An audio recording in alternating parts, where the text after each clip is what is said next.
and welcome back. Welcome back to 60 Days of Change, Building a Life of Change, 60-day challenge. Been going since November 1st. We are now on day 21. Day 21 already. It is going fast, it's going by, and I'm hoping you're getting some stuff out of this. We've talked about who we are, right? We just went through that series of who we are. Now we're going to really look at, where are you? Like, where am I as a person with different aspects and different things in my life? Why is that important? Well, first off, knowing who you are is crucial because you've got to know what you want to change. But then establishing where you are in a bunch of different areas, that's also important. Because at the end of the day, if you don't know where you need change, you're just spinning in a circle constantly. If all you do is say, I want to change, but you don't get specific about the change or learn more about yourself and about being realistic with where are you, then yeah, you're going to continue to struggle. And you're going to be in that revolving door of, do I change? Do I not change? Change and then regress, and then try and change and go back to old habits. I'm not saying that you're going to be in a state of change every single day or through every single season of your life. But as long as we're not recognizing where we need change, then we're not growing. We're just going to continue to see and experience the same things over and over and over again.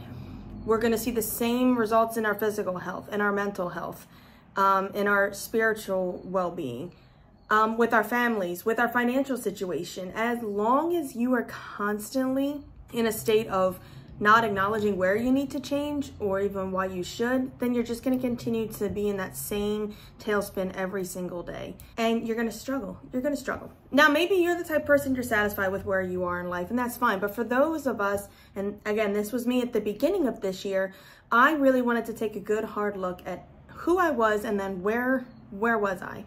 Where did I need to change a couple of things? So that's kind of the intro of what we're going to be talking about. But today's video is solely going to focus on relationships. And when I'm talking about relationships, I'm not really talking about spouse or your partner, because for me, I consider that family. The relationships I'm talking about could be your coworkers, could be your friends, could be neighbors. It's like those external parties in your life that you build relationships with. So I want you to think back.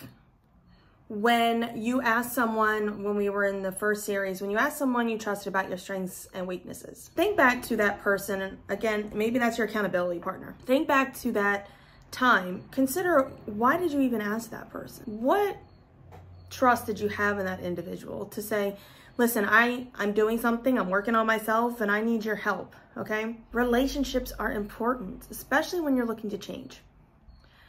Despite what you may believe, connections with others is important for your overall well-being. And I'm specifically talking about positive connections. I'm not talking about the individuals that may speak negativity into your life or that you know for a fact they're just not healthy for you. I'm talking about real positive connections with people. That is important to your overall well-being. It will help you out mentally, emotionally, and in some cases, physically, because when you're good in your mental state, that always can translates outwardly. Fun fact about me. I used to believe I didn't need other relationships other than my family. And to be totally honest with you, I didn't feel that I needed a whole lot of friends. I didn't want a big group of friends. I didn't want to have a whole lot of relationships with individuals. And that was until last year at New Year's Eve, when I made a really strong connection with someone who has now closely become a very good friend of mine. And that's when I really began to understand, like, I was just allowing silly things to determine the fact that I didn't need relationships, or I didn't need to have a connection with someone in a similar situation as myself. She's a mom, she's a new mom, and she's a new mom with 2 young kids, like back-to-back kids in the same fashion I did. I recognized at that point that this is beneficial, because what happened is New Year's Eve, her and I just were sitting down, we were having a conversation, we were talking, and we were almost like comparing notes and sharing advice and supporting each other. And that made me feel good. I mean, that made me feel really, really good to know that someone outside of my family who, let's just be honest, we expect to support us, doesn't always happen, but we expect it, that individual really was making me feel like they had my back. I say that to encourage you to really look at where are you in your relationships? Where are you with people in your life? Even your coworkers. Like, I get it, and I get it. Not every friend or coworker or person you come in contact with is 100% gonna be what, you know, on board, or you're gonna have a good positive connection with. I'm talking about looking at what are you missing in your relationships that should be more positive. If you don't have relationships, why?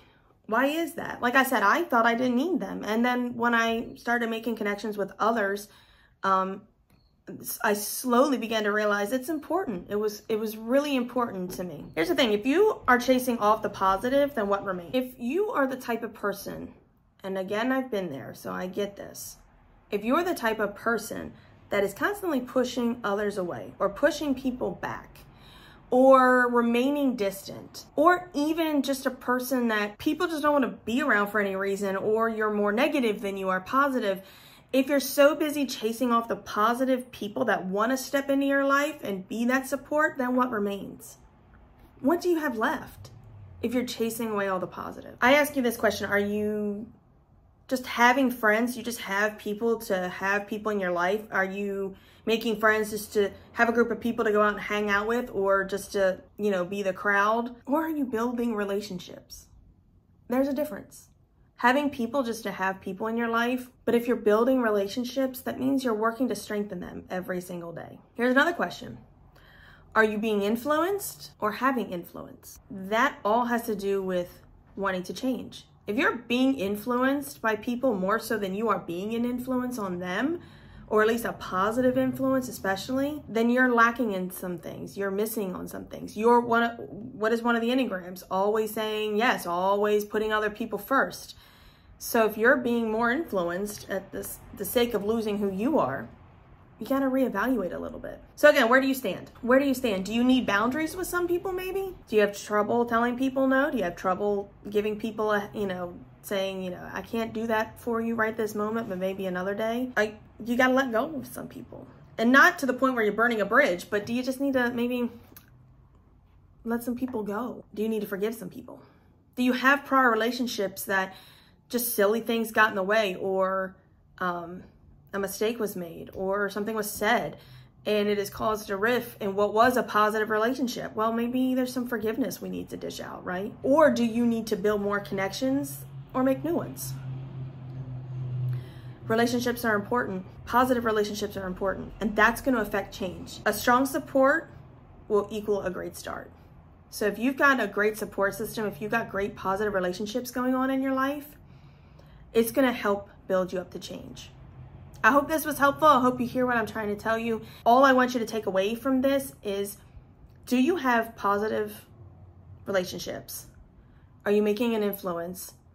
Or are they changing you? You need to have some good, strong relationships in your life, positive ones. We're just gonna keep chugging along. I hope you're checking out things on the website. There is a sheet that you can use for this series that's gonna help navigate you to the very last video of this series, and it's gonna help open your eyes. And the reason why I created these documents is for the sole purpose of putting it in front of you. Because I can tell you to write some things down, like what you could do if you are keeping a notebook or journal for these series, is I want you to write down relationships and then rate yourself 1 to 5. 5 being, I don't need to change relationships, and 1 being, I need to change right now. But if you're just not that kind of person and you know you're not going to be consistent with a journal, then make sure you're going to that website, clicking on those documents, and you can print them or download them yourself, and then you can use them. And you're going to want to do that for this series. And don't jump ahead, just look at where we are. So you're going to have some things to rate as far as your relationships, and that's going to guide you into where do you want to make some change as it comes to where you are. I can't wait to see you guys in a couple of days. This is going fantastic, and guess what? I'll reveal to you what I indicated on this sheet as well, okay? Have a great day. I love you all.